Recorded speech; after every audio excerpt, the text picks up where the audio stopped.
Ai dat drumul, mă? Da. Da, da, mă. Demontare Ford Galaxy. Montăm o antenă pentru... Ce e, mă? Pentru ce antenă? Radio Android. Radio Android, bă, băiatule, mă. Se scoate plasticul. Bă, scoatem și mufele, băi. Scoate tu mufele, că de-aia suntem voi. Da, mă, da, dar stai să le văd cum iese, mă. Uite, mă, așa. Țac. A ieșit o mufă. Țac. Încă o mufă. Să apasă aici pe clips, băi, băieți. E un clips aici. Așa, mă. Gata. Dăm deoparte, să nu ne încurce. Gata, mă. Și acum desfacem 4 șuruburi. Aici are 2. Și pe aia mai are și ăsta, mă, încă 4.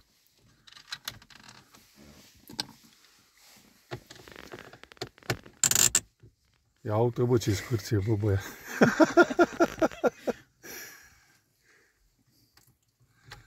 Bă, bagă-mă și una din aia, mufă din aia, cum îi spune. USB? Da, mă, da. O tragem în asta, mă. Și o ții de rezervă, mă. Le-am lăsat acasă. Stai de belea, mă. Haide să ăsta, că de-aia ești unde. Da, mă, da. Luați o jucărie de asta. Și nu mai uite așa. Pac! Ce rapid ai. Și aici avem 2 mufe. Ale nu le mai desfaci. Nu le mai desfacem, că doar trebuie să punem un cablu de antenă. Pentru Android trebuie să aducem o chestie.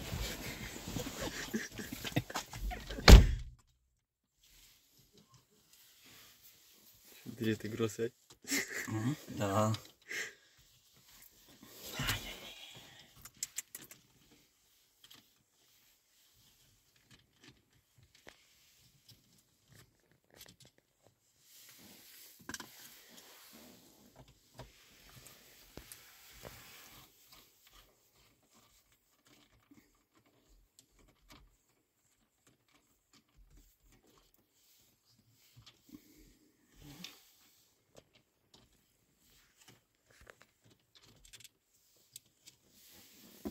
Ce te miști? N-am experiență.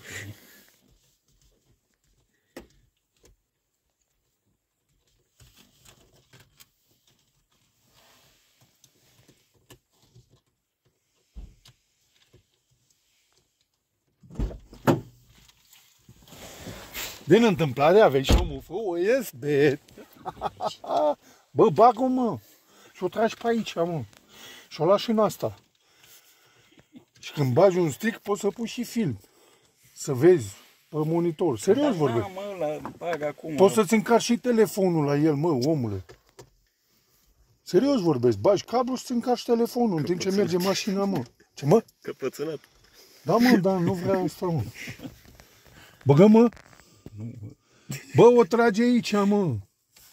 Uite, ai și gol aici, ți intră perfect. Poate mai iau de fumat în țigările acolo.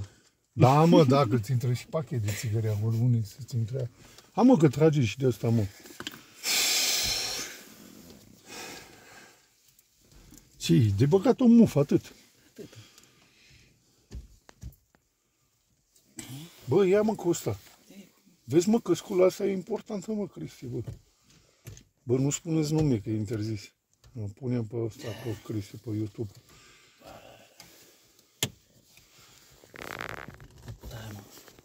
Dă-mă încoace. Bă, aici sunt 2 clipsuri, aici și aici. Trebuie să împingem puțin clipsul ăsta, așa. Și aici e casetofonul, mă. Ia uite-l, bă, ce repede ești. Bă, ce ai făcut, mă, cu mufa? Microfonul. Microfonul, mă, bă.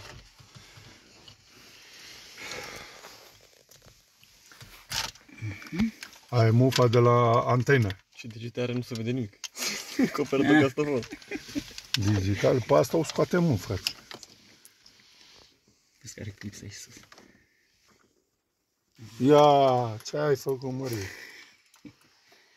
Nu mai trebuie. We don't need. Așa. Acum asamblăm mufele. Radio. GPS este deja montat.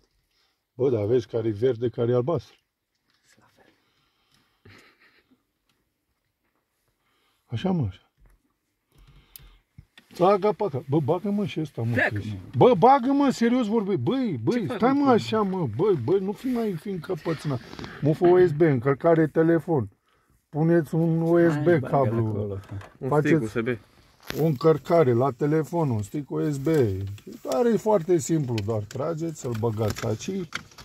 Băgați mufa, că aici are mufă. Țaga, paga, baga.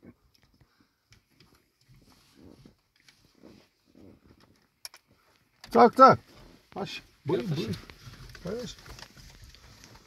Mă, ne duce înapoi la montare.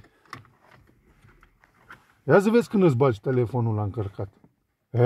Zici, ia uite, bă, ce idee bună a avut băiatul ăsta, bă. Cablu, nimic. Nu fixa numai întâi acolo, fixează în ambele părți, bă. Și pur și simplu asamblare. Bă. Ăla-i sus. E sus, e ok. Nu strângeți de tot șuruburile, faceți mai întâi în cruce, pișcate, după ce le-ați prins pișcate așa puțin. Bă, nu strânge, bă, pișcate, mă, pișcate. E cu muscat. Și în cruce. Bă, să avem grijă la astea iarăși, bă, să nu le mai băgăm iarăși pe acolo. Să vezi că zice nevasta, bravo mă, ai băgat și din asta, încarc și eu telefonul. Băi, pișcate, nu de tot. Nu, alea așa, da, în cruce, primele două e foarte important să le fixezi așa. Doar 4 șuruburi, 2 dreapta, 2 stânga. 2 sus, 2 jos. Da. Păi, ce ai făcut? Recomandare pentru Ford Galaxy, fiind 2 mufe pentru radio, ăsta este cablu. Nu cumpărați așa ceva, nu faceți greșeala ca la colegul, că nu se vor potrivi mufele, pentru că spațiul dintre ele cam mic și nu poți să clipsezi mufele. Mufa care a fost cumpărată nouă,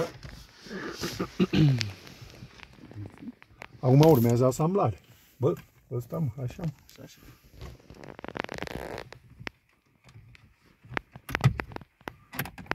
Și uitați ce simplu. Pac! Țac! Bă, omule, bă, ia de ce avem aici, Cristi. Băi, cablu. Nu fă nazuri. Unde-i? Da, mă, ce, să deschidea mai mult? E ok, nu? Hai, lasă așa. Pune și senzorii. Pac! Senzorii aia. Nu, mă, nu, aia mai acuși. Băgăm șurubul. Șurub. Nu vă grăbiți, faceți ușor, că altfel se strică, nu mai funcționează. Să nu se agațe vreun cablu. Asta este nou casetofon pe Ford Galaxy. Ce marcă e? Ce e asta, mă? 2014. Dar nu, mă, casetofonul. Ăsta e Android. Dar merge și pe S-Max. Merge. Ford S-Max. E la fel. Da. E la fel. Dai seama, nu? Ia uite. Deci ați văzut un șurub, 2, 3, 4. Deci exact așa sunt pașii care trebuie făcuți. Prima oară se scoate plasticul ăsta, ce vine aici, după care se desfac șuruburile astea. Între timp ce se desfac astea două de aici, se scoate asta. Se bagă mufele înapoi. Ce doar țac, pac, s-a auzit un țac. Să nu le bagi nix. Nu, mă, nu. Și aici avem niște clipsuri. Trebuie orientate să fie pe găuri aici, frumos. După care, după ce sunt aranjate, împingem. Țac! Bă, băiatule, bă, ca și nouă, ia uite. Nu cabluri, nu fire, nu nimic. Dă-ne omule și pe ăsta. Și ce frumos să vede asta, bă, vezi? Și acum urmează montarea plasticului înapoi, care ăsta e doar prin clipsare. Și ce-ai făcut? Ți-am dat acum. Mecanicul s-a cam chinuit mult. Bă, ridică asta, mă. Iată așa. Un sfert de oră i-a luat să pună plasticul ăsta la mecanic. Așa, mă, poziționează, băi, Cristi. Și începem din spate. Începem din spate clipsarea. Bă, poziționează, băi, Cristi, mai întâi. Ce-ai făcut? Ia uite. A intrat Ia uite. Pac. Nici clips. Aici. Țac. Desfacem și asta ca să nu ne încurce. Și acum doar apăsăm ușor. Să nu se rupă plasticul, că mașinile astea au mai mult plastic. Ce-ai făcut? Țac. Țac. Verificare de control. Aici nici n-a fost clipsat. Ce-ai făcut, mă, clip? Și iartec. Gata, mă, oprește filmarea. Cam așa arată Ford Galaxy.